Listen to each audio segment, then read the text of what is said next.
नमस्कार, आपका स्वागत है। आपके साथ मैं हूं आयुष सूर्यवंशी। मध्य प्रदेश में कोरोना की दूसरी लहर कम होते ही सीएम शिवराज सिंह एक बार फिर पूरी तरह से एक्शन मोड में आ चुके हैं और प्रदेश में विकास की रफ्तार कैसे तेज की जाए, सरकार की जन कल्याणकारी योजनाओं का फायदा जनता तक कैसे पहुंचे, इसके लिए मुख्यमंत्री शिवराज सिंह चौहान लगातार मैराथन बैठकें कर रहे हैं। प्रदेश में विकास को अब टॉप गियर में ले जाना सरकार का मकसद है। लिहाजा मुख्यमंत्री शिवराज सिंह चौहान की पहल पर भोपाल से करीब 47 किलोमीटर दूर सीहोर जिले के ग्रेसेस रिजॉर्ट में मुख्यमंत्री की अगुवाई में कई अहम मुद्दों पर महामंथन किया गया। महामंथन में सीएम ने सभी मंत्रियों को पूरी तैयारी के साथ आने के निर्देश दिए थे। ऐसे में सीएम ने पूरे दिन मंत्रियों से 1-to-1 चर्चा कर प्रदेश के विकास में सहायक तमाम मुद्दों पर चर्चा की।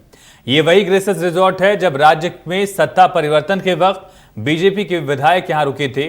दरअसल कोरोना संकट से निपटने के बाद अब सरकार आर्थिक गतिविधियों को बढ़ावा देने के साथ लक्ष्य को ध्यान में रखकर काम करना चाहती है। कोरोना संक्रमण की वजह से कुछ विभागों के बजट में कटौती भी की गई। इससे आत्मनिर्भर मध्य प्रदेश के काम भी कुछ हद तक प्रभावित होंगे, लेकिन दूसरी योजनाओं का क्रियान्वयन तेजी के साथ हो, इसको लेकर रणनीति भी बैठक में तय की गई है। मुख्यमंत्री शिवराज सिंह चौहान ने महामंथन के दौरान कई मंत्रियों से 1-to-1 मुलाकात भी की है। बैठक में आत्मनिर्भर मध्य प्रदेश के रोड मैप, उसके क्रियान्वयन को लेकर मुख्यमंत्री ने सभी मंत्रियों से सामूहिक और फिर अलग अलग भी चर्चा की है। आज इसी मुद्दे पर बात होगी। हमारे साथ कुछ मेहमान भी जुड़ेंगे जिनसे जानने की कोशिश करेंगे कि आखिर इस महामंथन का नतीजा कितना निकला, इसका फायदा कितना प्रदेश को होगा।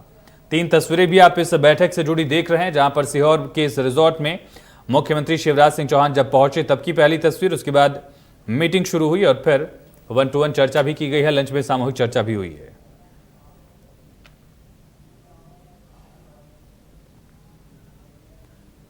वहीं महामंथन पर सीएम शिवराज सिंह के साथ ही मंत्रियों का क्या कहना है, आपको सुनवाते हैं। तो हम लोग आज ये फैसला भी कर रहे हैं कि कोविड के अलावा भी जो अनाथ बच्चे हैं उनको हम सड़कों पे किसी भी कीमत पर नहीं छोड़ सकते, और इसलिए समाज के साथ मिलकर सरकार ऐसे बच्चों की शिक्षा, ऐसे बच्चों के आश्रय की व्यवस्था और ऐसे बच्चों के आहार की व्यवस्था, जीवन यापन की संपूर्ण व्यवस्था करेगी।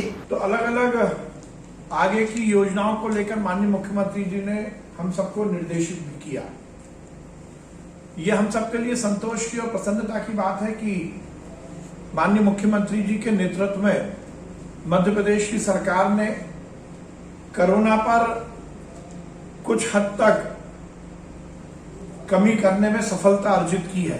तीसरी लहर के लिए भी माननीय मुख्यमंत्री जी ने समुचित योजना बनाने के जो निर्देश दिए थे, आज उस पर पूरी तरह चर्चा हुई कि रेमडेसिविर, एम्फोटेरिसिन बी और ऐसी बहुत सारी ड्रग जिनको लेकर आपाधापी मची थी, ये भी सुनिश्चित किया गया कि उसका युक्तिकरण, उसका प्रोक्योरमेंट, उसकी आपूर्ति ये आईटी सॉल्यूशन के माध्यम से सुनिश्चित की जाए। गांव में वो डॉक्टर जो इलाज तो करते हैं परंतु उनके पास डिग्री नहीं है, उनको भी बेसिक ट्रेनिंग दी जाएगी और इस बात का जन जागरण जरूर किया जाएगा। मध्य प्रदेश की तरफ तेजी से बढ़ने के लिए ये दूसरी बैठक आयोजित की है। इसमें चाहे रोजगार का विषय हो, चाहे विकास के विषय हो, चाहे शिक्षा के बारे में हो, इससे कई विषयों पर चर्चा करके आगे की योजना बनानी हमारी एक तेजी से तैयारी है। अभी कोरोना के काल में जो संकट का समय रहा, उसमें आप पूरे हिंदुस्तान में आज हम 26वें नंबर पे अच्छी स्थिति में लगता 200-225 केस इस आज के होंगे। इन सब परिस्थितियों में जो हम संघर्ष करते रहे, लगातार की सेवा करते रहे, मुख्यमंत्री महोदय की जो प्लानिंग थी क्राइसिस मैनेजमेंट कमेटी के माध्यम से उसको कंट्रोल कर पूरे हिंदुस्तान में माननीय प्रधानमंत्री जी ने भी उसको देखा, उन्होंने माननीय सीएम साहब की तारीफ की, वही मॉडल मुझे लगता है पूरे देश में वो करने की कोशिश की। तमाम पहलू पर चर्चा के लिए हमारे साथ 2 खास मेहमान कनेक्ट हो चुके हैं। भारतीय जनता पार्टी का पक्ष रखेंगे केजी पाठक जी, बहुत स्वागत है केजी पाठक साहब आपका इस चर्चा में, और साथ साथ कांग्रेस का पक्ष रखेंगे सिद्धार्थ सिंह राजावत जी। सिद्धार्थ जी, आपका भी बहुत स्वागत है इस चर्चा में। केजी पाठक साहब, सबसे पहला सवाल आपसे ही, सरकार सीहोर पहुंची, वहां पर चर्चा की गई, मुख्यमंत्री ने 1-to-1 चर्चा की, लंच में सामूहिक चर्चा की, और कई पहलुओं को लेकर चर्चा की गई है। लेकिन चाहे वो बात आत्मनिर्भर मध्य प्रदेश की जाए या फिर अर्थव्यवस्था को पटरी पर लाने के लिए, तो जो चुनौतियां उनसे पार कैसे आ पाएंगे आप? खास करके जो चुनौती रेवेन्यू से जुड़ी हुई है, खास तौर से जो चुनौती कोरोना की तीसरी वेव को लेकर कही जा रही है, आखिर उसका रोडमैप है क्या? देखिए आयुष जी, चुनौतियों से पार कैसे पाएंगे, इसीलिए तो मंत्रियों के साथ मुख्यमंत्री जी ने मंथन बैठक की है। इस मंथन बैठक में सभी परिस्थितियों को लेकर विचार विमर्श किया गया। मध्य प्रदेश को विकास की पटरी पर किस प्रकार से सुचारू रूप से दौड़ाया जाए, अर्थव्यवस्था पर किस प्रकार से अच्छा काम मध्य प्रदेश कर सकता है, रोजगार के अवसर किस प्रकार से सृजित होंगे, कोरोना की अगर तीसरी वेव आती है तो उससे निपटने के लिए, उसको रोकने के लिए हमारी क्या तैयारी है। साथ में विभिन्न जन कल्याणकारी योजनाएं जो मध्य प्रदेश सरकार द्वारा और केंद्र सरकार द्वारा संचालित की जा रही हैं, उनका क्रियान्वयन किस प्रकार से और बेहतर ढंग से हम कर सकते हैं। सारे मध्य प्रदेश की तस्वीर और स्थिति बदलने के लिए, जो वर्तमान परिस्थितियां हैं उनमें से बाहर निकलने के लिए ही इस मंथन बैठक का आयोजन किया गया था। आप देखिए, कोरोना की तीसरी वेव आई नहीं है, लेकिन मध्य प्रदेश सरकार ने यह निर्णय लिया है कि माता पिता के साथ हम बच्चों को भी इस तीसरी लहर अगर आती है तो उससे निपटने के लिए हमारी क्या तैयारियां हैं या किन परिस्थितियों से हम उसका सामना करेंगे, ट्रेनिंग देंगे। ग्रामीण स्तर पे भी जो डॉक्टर काम कर रहे हैं, जिनके पास डिग्रियां नहीं है, उनको भी ट्रेनिंग देने का काम किया जाएगा। बच्चों के लिए अभी से मध्य प्रदेश सरकार ने लगभग 2200 इस तीसरी वेव का सामना करने के लिए आईसीयू बेड सिर्फ बच्चों के लिए सृजित करने का काम शुरू भी कर दिया है। साथ में सबसे बड़ी जो इस समय हमारे ऊपर सामाजिक जिम्मेदारी है वह है कि कोरोना काल में जो बच्चे अनाथ हुए हैं उनकी देखरेख के लिए तो सरकार ने सारा का सारा योजना बनाने का काम कर दिया है, और जिसकी तारीफ और मध्य प्रदेश सरकार की संवेदनशीलता, भारतीय जनता पार्टी सरकार की संवेदनशीलता और हमारे मुख्यमंत्री जी की संवेदनशीलता की प्रशंसा देश के सभी राजनीतिक दलों के मुखियाओं ने तक की है। शिवसेना ने अपना सामना मुखपत्र में जैसे ही मध्य प्रदेश शासन ने और मुख्यमंत्री शिवराज सिंह जी चौहान ने यह डिक्लेरेशन किया कि कोरोना में जिन बच्चों ने अपने माता पिता को खोया है, उनकी परवरिश से लेकर शिक्षा, उनके रहन सहन, उनके खान पान, स्कूलों की फीस और भविष्य की चिंता तक मध्य प्रदेश सरकार करेगी। साथ में नरेंद्र मोदी जी की सरकार ने भी एफडी के साथ साथ बहुत सारी शिक्षा व्यवस्था और उनको सुचारू रूप से किस प्रकार से हम जीवन यापन के लिए आगे बढ़ाएंगे, सारी तैयारी कर ली है। मैं यहाँ पर एक बात बहुत अच्छी तरीके से बोलना चाहता हूँ कि मध्य प्रदेश सरकार ने मुख्यमंत्री शिवराज सिंह जी चौहान के नेतृत्व में जिस प्रकार कोरोना की दूसरी वेव पर कंट्रोल पाया है, उसी का नतीजा है आज कि मध्य प्रदेश देश में एक मॉडल राज्य के रूप में उभर कर सामने ठीक है केजी पाठक साहब, ठीक है। सिद्धार्थ जी, मैं आपके पास आ रहा हूं। फिलहाल महामंथन हुआ, अर्थव्यवस्था को कैसे सुधार कर पटरी पर ले आया जाए, मध्य प्रदेश को आत्मनिर्भर कैसे बनाया जाए और कोरोना की तीसरी वेव को रोका कैसे जाए, इन तमाम पहलुओं को लेकर स्पेसिफिक जो 3 मुद्दे थे, इसको लेकर खास तौर पर चर्चा की गई कि विकास का जो ढांचा है, रफ्तार इसकी कैसे बढ़ाई जाए। कितने संतुष्ट आप हैं विपक्ष में बैठे हुए और इस कोशिश को किस तरह से देखते हैं? देखिए, सर्वप्रथम तो मैं आपको बता दूं, जो नाम रखा गया है मंथन, तो ये मंथन आज से पहले भी हुआ था रामायण काल में, और उस मंथन में क्या हुआ था ये आप भी जानते हैं। मंथन में जो अमृत निकला था, उसी अमृत में से कुछ अमृत राक्षसों में भी है ना चुरा के, जिसमें से राहु केतु पैदा हुए हैं। तो ये मंथन जो हो रहा है, ये मंथन जनता के भविष्य को निर्धारित करने के लिए हो रहा है कि शिवराज सिंह जी अपनी सरकार बचाने के लिए कर रहे हैं। जो उनके खिलाफ एक मंथन चल रहा है, जो उनके खिलाफ जो कुछ राक्षसी रूपी ये मान लो, या जो उनसे विपरीत होकर जो लोग जाके खुद मुख्यमंत्री बनना चाहते हैं, ये लोग वो कर रहे हैं। अब जैसा मेरे पाठक जी ने बोला, बड़ी अच्छी बात है कि पाठक जी ने खुद स्वयं में स्वीकारा कि अभी जो काम कर रहे हैं हम लोग है ना, मध्य प्रदेश को उज्जवल बनाने के लिए काम कर रहे हैं। ये बात तो स्पष्ट हो गया कि 15 साल में भारतीय जनता पार्टी की सरकार मध्य प्रदेश को उज्जवल नहीं बना पाई। तो ये बात तो स्वयं उन्होंने खुद ही एक्सेप्ट कर ली है। बड़ी अच्छी बात है कि आपने एक्सेप्ट की है और आप नई योजनाएं ला रहे हैं। और शिवराज सिंह जी कोई नए नहीं है, विगत मैं जवानी में था 15 साल, आप निकाल दें 45 साल में से 30 साल की उम्र से मैं शिवराज सिंह जी के जुमले सुनता आ रहा हूँ। शिवराज सिंह जी कब कौन सी घोषणा कर देते हैं और उससे वो भूल जाते हैं कि मैंने ये घोषणा की, उसको पुनः उसको पुनर्वित करके दोबारा उस घोषणा को है ना रिफाइन करके फिर लगा देते हैं। तो ये कोई नई बात नहीं। शिवराज सिंह जी को तो नारियल फोड़ने की और घोषणाएं करने की आदत पड़ गई है। और ये जो मंथन चल रहा है, मंथन के ऊपर भी कुछ ना कुछ विशेष रूप से उनके ऊपर कोई संकट है, संकट को टालने का एक प्रारूप है ये, जो मेरा सोचना है। और जैसा हमारे पाठक जी ने बोला कि जी बोले। नहीं सिद्धार्थ जी बोलिए, आपको कोई आरोप नहीं रहा, बोलिए। अच्छा, तो जैसा पाठक जी ने बोला कि बच्चों के लिए कुछ ट्रेनिंग और या जो हमारे जिनको मीडिया हमारी झोला छाप डॉक्टर बोलती है उनको ट्रेंड करने का काम कर रहे हैं, बहुत अच्छी पहल है। कोरोना काल का तीसरा जो और पाठक जी ने एक बात बहुत अच्छी बोली कि मध्य प्रदेश हिंदुस्तान में कोरोना पे काबू पाने में अव्वल है। तो मैं आपकी जानकारी के लिए बता दूं कि मध्य प्रदेश में सबसे ज्यादा मौतें हुई हैं। मध्य प्रदेश का नाम आज भी मीडिया में जिस प्रकार से छपा है, तो थोड़ा सा शर्म करना चाहिए भारतीय जनता पार्टी को कि माना कि आपको संघ में है ना झूठ की धुट्टी पिलाई जाती है और आपको झूठ को सत्य कैसे करना है चलिए ठीक है, बखूबी सिखाया जाता है। ठीक है, पर कम ठीक से है कम थोड़ा सिद्धार्थ शर्म कर लें। ठीक। 1,27,000 लोग मरे, जिसमें से 1,03,000 सिर्फ कोरोना से मरे, जो कि ठीक। ऑफिशियली आप लोगों ने अनाउंस भी किया है, ठीक। जिसका सर्वे रिपोर्ट हमारे पास है। ठीक है, केजी और पाठक बहुत जो जल्दी हम आपको केजी पेश पाठक जी करने जो वाले सवाल उठ रहा है कि आखिर डेडलाइंस पर काम कितना सरकार अब तक कर पाई, चाहे वो पहले ऑक्सीजन प्लांट की लेकर बात कही गई हो।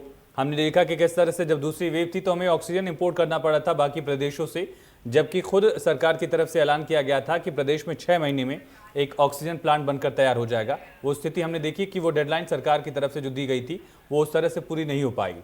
इसके अलावा जो झोला छाप डॉक्टर्स वाली स्थिति है, केजी पाठक साहब मैं सवाल जोड़ लूँ, आप जवाब दीजिएगा। झोला छाप डॉक्टर्स वाली जो स्थिति है वो कितनी कामयाब हो पाएगी, और उसके अलावा हम अपना हेल्थ इंफ्रास्ट्रक्चर मजबूत करने की क्या कोशिश कर रहे हैं? झोला छाप डॉक्टर्स को अगर ट्रेनिंग दी जाए तो इसे समझा जाए कि एक फौरी तौर पर ये कोशिश है थर्ड वेव से बचने के लिए, और वो कितनी कामयाब हो पाएगी? क्योंकि कई सारे मामले बिगड़ते हुए हम देखते हैं, खुद ही हमें अपील करना पड़ता है कि झोला छाप डॉक्टर से इलाज न कराइए, और अब सरकार कोशिश कर रही है कि उनको ट्रेन किया जाए। मैं हर बात का जवाब दूंगा। सबसे पहले तो मेरे कांग्रेस के जो मित्र यहाँ पर बैठे हुए हैं, नारियल फोड़ना किसी अच्छे काम के शुभारंभ के समय भारतीय परंपरा है, भारतीय संस्कृति है।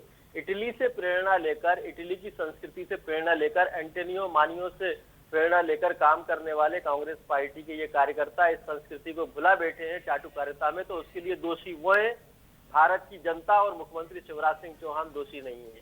दूसरी बात, आपने सवाल उठाया कोरोना काल के लिए मेरे मित्र ने, मैं मेरे मित्र से एक प्रश्न पूछकर आपकी बातों का जवाब दूंगा आयुष जी, कि पूरे मध्य प्रदेश में भारतीय जनता पार्टी ने, आरएसएस के कार्यकर्ताओं ने, सामाजिक संगठनों ने, सामाजिक कार्यकर्ताओं ने कोरोना से लड़ाई लड़ने में अपना योगदान दिया। भारतीय जनता पार्टी ने भोपाल में Madhav Covid care centre, Betul में अपने जिला कार्यालय और प्रदेश भर में सरकारी अस्पतालों तक में बिस्तर बढ़ाने में अपना योगदान दिया। समाज के लोग आगे आए कि किस प्रकार से हम इस कोरोना से लड़ाई लड़ने में अपना योगदान दे सकते हैं, लेकिन कांग्रेस पार्टी के नेता सिर्फ ट्विटर पर चिड़िया उड़ाकर, आपके न्यूज चैनल या मीडिया के सामने गाल बजाकर अपने कर्तव्य की इति चलिए ठीक है, ये वाला पहलू हो गया। अब पाठक साहब मेरे सवालों का जवाब। हाँ। अब मैं आपके सवालों की तरफ जाता हूं और मेरे मित्र से भी ये उम्मीद करता हूं कि स्वस्थ बहस करेंगे, क्योंकि अगर वो अस्वस्थ बहस करेंगे तो नुकसान उनका है। ठीक है पाठक साहब मेरे सवालों का जवाब। महाराष्ट्र देश में नंबर 1 का राज्य था, जिसमें ना कोई चुनाव था, ना ही किसी प्रकार का कोई धार्मिक आयोजन था, लेकिन अगर देश में कोरोना की विभीषिका किन्हीं प्रांत के वासियों ने झेली है तो उसमें नंबर 1 महाराष्ट्र है, नंबर 2 राजस्थान है, फिर छत्तीसगढ़ है। मेरे मित्र इस बात पर अपने दिमाग पर जोर लगाकर ध्यान दें। आपने कोरोना से तीसरी वेव से तैयारी की बात करी तो नहीं, मैंने ऑक्सीजन को लेकर भी सवाल पूछा कि जब डेडलाइन दी गई थी ऑक्सीजन प्लांट को लेकर, वो डेडलाइन नहीं पूरी हुई तो आगे कैसे पूरा हो जाएगा, ये सब कैसे मान ले? और झोला छाप डॉक्टर्स को ट्रेन करके हम कितने कामयाब हो जाएंगे हेल्थ इंफ्रास्ट्रक्चर के मामले में? देखिए, प्राइवेट सेक्टर और गवर्नमेंट सेक्टर दोनों का हम संस्थागत तैयारी करके, सिर्फ जिले भर पे मामला नहीं छोड़ रहे हैं, दोनों की संस्थागत तैयारी करके कोरोना महामारी से लड़ने के लिए या तीसरी वेव का सामना करने के लिए तैयारी कर रहे हैं। ऑक्सीजन की उपलब्धता के साथ साथ ऑक्सीजन जनरेट करने तक की हमारी तैयारी है, और निश्चित मानिए कोरोना की तीसरी लहर में मध्य प्रदेश सरकार अपने प्रदेश वासियों के सहयोग से हमने इसको एक जन आंदोलन बनाने का काम किया दूसरी वेव को, और क्राइसिस मैनेजमेंट कमेटियां बनाकर गांव-गांव में, वार्ड में, शहर में, पंचायतों में ठीक है लोगों को जोड़कर इस महामारी से लड़ने का काम किया है। और सबसे महत्वपूर्ण बात यह है कि मध्य प्रदेश सरकार मध्य प्रदेश की संरचना को गांव-गांव तक जानती है, किस प्रकार से ग्रामवासियां किन किन ग्रामवासी किन किन माध्यमों से चलिए ठीक है केजरी पाठक साहब, मैं लौटता हूँ आपके पास। और सिद्धार्थ जी आयुष ठीक आखिरी है, बात, चलिए ठीक है, आखिरी बात, पूरी कर लीजिए, जल्दी पूरी करिए। हाँ पूरी करिए। सारी चिकित्सा, चाहे होम्योपैथी हो, चाहे आयुर्वेद हो, चाहे यूनानी हो, चाहे एलोपैथी हो, सबके लोगों को हम ट्रेनिंग देने का काम कर रहे हैं, ताकि तीसरी चलिए वेव ठीक का है, सामना सबको मध्य प्रदेश मजबूत की कर रहे हैं जनता ताकि आने वाली वेव अच्छे से लड़ कर सके। ठीक है सिद्धार्थ जी, मेरा सवाल आपसे, अगर आप ये कहते हैं कि सरकार बचाने की कवायद है, तो कम से कम यही मान लीजिए कि बीजेपी इस चीज में बचाने की कोशिश में आगे रहती है, जो कांग्रेस में नहीं दिखी। अगर कमलनाथ जी ने सिंधिया साहब से बात कर ली होती तो शायद सरकार आपकी होती। ये बातचीत की अगर कोशिश है भी तो इससे कांग्रेस कहाँ नदारद रहती है। हालांकि जो बड़ा सवाल है आंकड़ों को लेकर, जो आरोप लगाया जा रहा है कि जहां पर कांग्रेस सत्ता में है वहां के आंकड़े और ज्यादा खराब हैं, वहां की स्थितियां और ज्यादा खराब हैं। महाराष्ट्र, छत्तीसगढ़ और झारखंड का उदाहरण दिया जा रहा है। छत्तीसगढ़ बगल में है, अगर आंकड़ों को कंपेयर किया जाएगा तो लगभग 1/3 आबादी में भी मध्य प्रदेश से ज्यादा केसेस वहां पर सेकेंड वेव में दिखे हैं। सर सिद्धार्थ जी। जी देखिए, जो आपने कमलनाथ जी की बात करी और सिंधिया जी की बात करी, तो मैं आपको स्पष्ट कर दूं कि सिंधिया जी को तो कभी कांग्रेस में रहना ही नहीं था। जब उनको ऑफर दिया गया उनको डिप्टी सीएम बनाने का, तो उनने कहा तुलसी सिलावट को बना दो।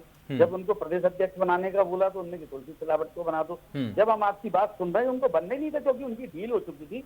उन्होंने तो सीधे सीधे पकड़ ले जाके 22 लोगों की पकड़ ले जाके, जैसे डकैत करते हैं जो पकड़ को लेते और जाके बेच देते हैं चंबल घाटी में या कहीं पे, उनने 22 लोगों की पकड़ करके और उसको ले जाके भारतीय जनता पार्टी को भेज दिया।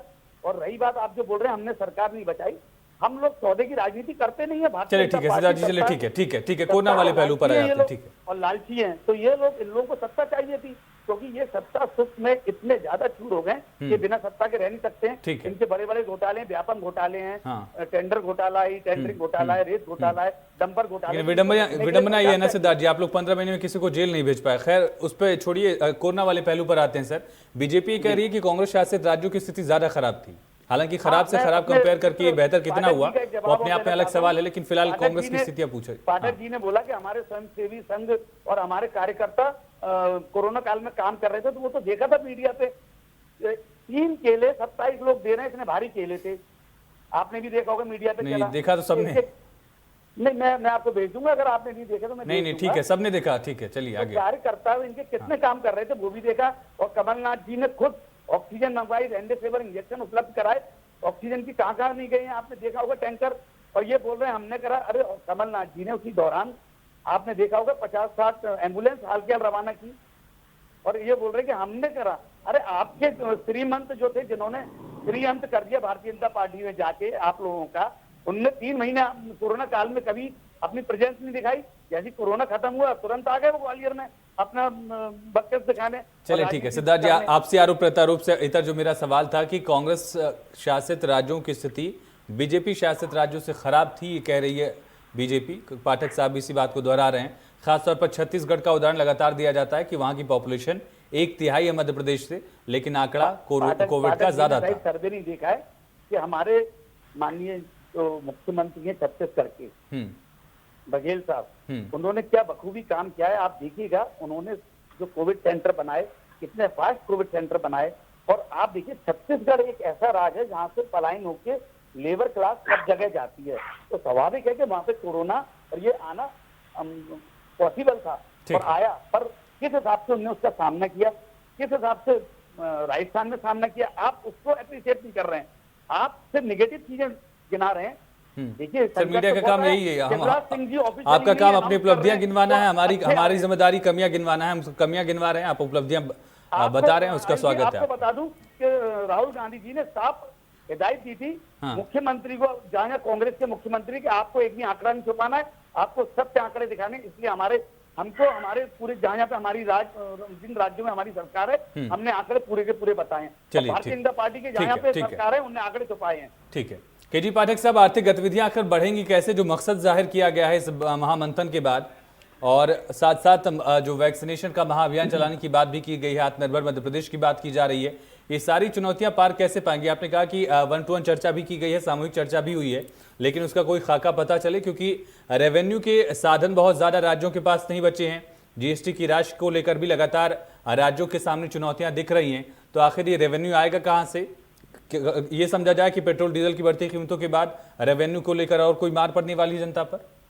देखिए आयुष जी, आज मध्य प्रदेश सरकार के सामने सबसे बड़ा जो कर्तव्य और काम है वह ये है कि प्रदेश में रोजगार के जो अवसर हैं या साधन है फिर से पटरी पर आए, रोजगार का सृजन हो, जन कल्याणकारी योजनाओं का बेहतर तरीके से सबको फायदा मिले, उनका क्रियान्वयन हो, साथ में जो अर्थव्यवस्था है हमारी वो मध्य प्रदेश को सुदृढ़ रूप से आगे ले जाने में सक्षम बने। और इन्हीं सब बातों को लेकर आज सीहोर में मध्य प्रदेश मंत्रिमंडल के सदस्यों द्वारा मंथन बैठक आयोजित कर गहन और गंभीर विचार विमर्श किया गया। मुझे कहते हुए प्रसन्नता है कि चाहे नरेंद्र मोदी जी की सरकार हो, चाहे शिवराज सिंह जी की सरकार हो, मध्य प्रदेश में लगातार आम जनता के कल्याण के लिए काम कर रही है। नरेंद्र मोदी सरकार ने तो देश के 80 करोड़ गरीबों को अतिरिक्त अनाज नवंबर यानी कि दिवाली तक देने का प्रावधान कर दिया है, जो लोगों को मिल भी रहा है। साथ में कोरोना संकट और इस महामारी से निपटने के लिए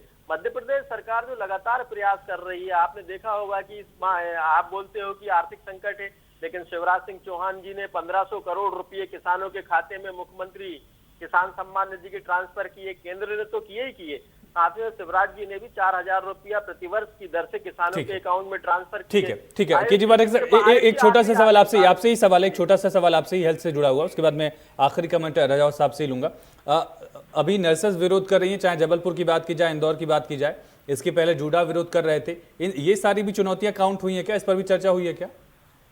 देखिए, बिल्कुल किसी भी सरकार के सामने अगर उसके ही यंग इस प्रकार का बात करें, आवाज उठाएं तो चुनौती तो होती है, लेकिन मध्य प्रदेश सरकार के वे अंग हैं, जनता की सेवा के लिए उनका चयन किया गया है और उन्होंने अपना जीवन जनता के लिए झोंकने का और सौंपने का निश्चय किया है जब तो वे नर्सिंग और डॉक्टरी के पेशे में आए हैं। और मेरा ये मानना है कि वो मध्य प्रदेश सरकार से अलग नहीं है, उनके किसी भी काम से मध्य प्रदेश की जनता जनार्दन के स्वास्थ्य पर विपरीत असर नहीं पड़ेगा। खुद मध्य प्रदेश सरकार के साथ मिलकर वो हमारे परिवार के एक अंग है, तो सरकार उनके साथ हमेशा है। ठीक है सिद्धार्थ जी, मेरा आखिरी सवाल आपसे ही होगा कि फिलहाल जो रेवेन्यू को लेकर चुनौतियां दिखी हैं और खासतौर पर लोगों पर भी उसका असर पड़ा, लोगों की जेब पर असर पड़ा, रोजगार पर असर पड़ा है, व्यापार पर असर पड़ा लॉकडाउन की वजह से, तो ऐसे में रेवेन्यू के अगर बढ़ावा देने की बात सरकार कहती है कि रेवेन्यू को बढ़ाना है, रेवेन्यू को और ज्यादा बेहतर करना है, तो क्या रास्ते दिखते हैं सरकार के पास और उन रास्तों से आप कितने सहमत हैं? देखिए, स्वाभाविक है, मध्य प्रदेश हिंदुस्तान का हृदय स्थल है और यहाँ पे कई प्रकार की संभावनाएं रेवेन्यू जनरेट करने की। टूरिज्म हमारे पास बहुत अच्छा है, कई चीजें, पर इस कोरोना काल में कई व्यापार, बड़े बड़े उद्योग निगल लिए महामारी ने, बीमारी ने।